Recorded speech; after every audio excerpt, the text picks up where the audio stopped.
Hi, my name's Keiser, and I'm presenting on a growing trend in the tourism industry called leisure travel.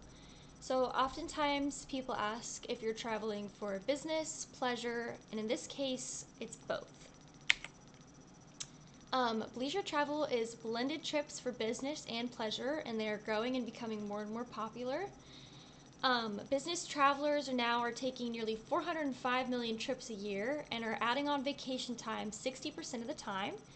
And this is taken from an article titled 77 Plus Leisure Travel Statistics. Now you're seeing more resorts and lodging destinations converting their services to extend to vacationers and business travelers all in one. Many companies now are also using this as a hiring incentive by adding it into their budget. So what is leisure travel? Broken down, it's the combination of business and leisure. From this article titled How Millennials Are Creatively Approaching Their Business Travel, it can cover everything from taking a partner along on a business trip to using a conference as an excuse to book a few more days in a location for sightseeing and other leisure activities. So basically, people are adding on vacation time or converting their already planned trips by adding on extra things they're going to do during that time to enjoy themselves. So why leisure travel, you might ask? Well, it's cost effective. Oftentimes these trips are paid for by the company, at least the flights, and oftentimes the hotel and the food as well. And then so many jobs nowadays, post-pandemic especially, can be done remotely. So if you could work from a beach or a beautiful resort, why not? And then a reason to explore a new destination. So many times you're sent on a business trip and you may never plan to go there again, but why not make the most out of it and do some sightseeing while you're there? And then many millennials nowadays have delayed getting married and having families, so they don't have a huge reason to rush home. They're kind of on their own time and can really just soak in that relaxation time and explore a little bit while they're there.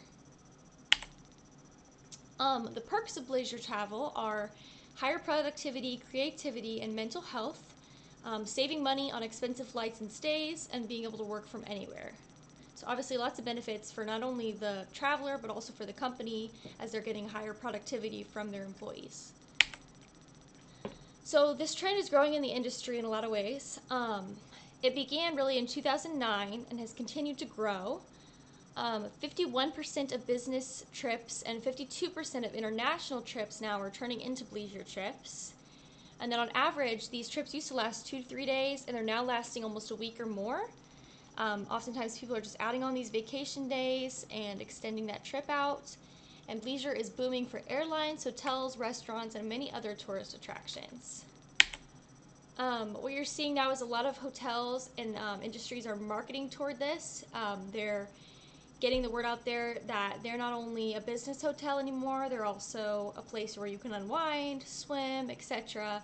And here's a little ad from Hilton showing that.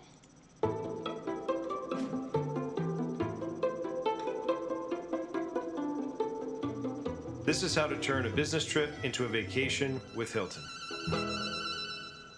My name is Scott Hamilton, and I'm the General Manager at the Hilton McLean Tyson's Corner. Step 1. Upgrade your room via the Hilton Honors app before you arrive. When you check in, make sure you ask for a late checkout so you can enjoy some extra Z's during your stay. Step 2. Get the inside scoop. Talk to your front desk or concierge for local tips on where to go and what to see. Step 3.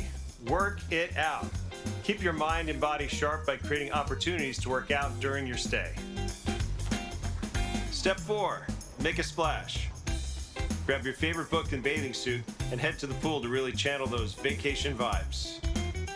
Step 5. Dig in. Unwind after a long day of meetings with a delicious meal at the on-property restaurant. Or brought straight to your door for a relaxing meal in bed while you catch up on all of your favorite shows. This is Up the Menu with Hilton.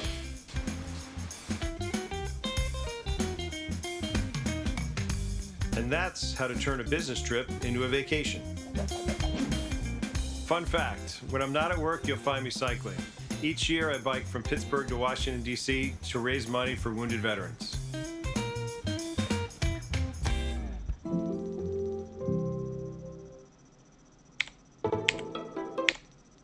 So as you can see, Hilton really tried to market towards vacation while you're on a business trip. So they took their usual amenities and they marketed them towards business travelers. They said relax in the pool after a long day's work, enjoy a nice relaxing dinner. They kind of just tried to market towards those travelers. Tourist destinations are accommodating by adding free high-speed Wi-Fi, office spaces, and then even child entertainment while parents are working for those who bring their families along. And then rental resorts is actually really marketing towards this, and they had a whole article on their website called Leisure Travel and Why You Should Do It. And then this is taken from their website. They said, these resorts provide a long list of luxuries that make even the most business-heavy trips feel relaxing. Check emails by the pool, enjoy a spa treatment after a busy day, or enjoy stunning views from your private balcony as you take that Zoom call. So as you can see, they're really just marketing towards that relax, enjoy yourself, business trips don't have to be boring kind of feel. And it honestly sounds quite nice. A lot of people, so the top qualifications for leisure travel are as follows. A lot of people said walking distance was a huge one. So they don't want to have to rent a car when they get there, mess with cabs or Ubers. So they want to be able to walk to dinner, walk to the pool, any attractions they want to see. They want to be able to get there on foot. Another qualification is that it is stress-free.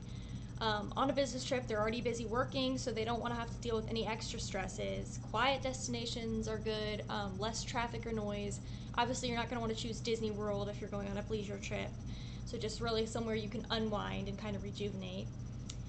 They want things to do, so they want destinations with lots to explore, some sightseeing and tourist attractions.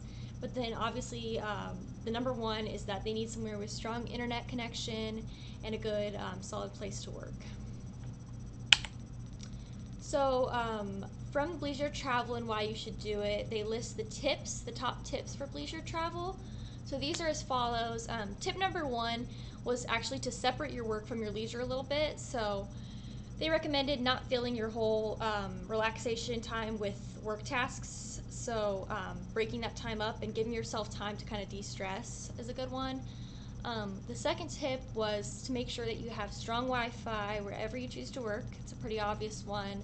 So don't go to a cabin in the middle of nowhere if you need a strong internet connection to be able to do your job.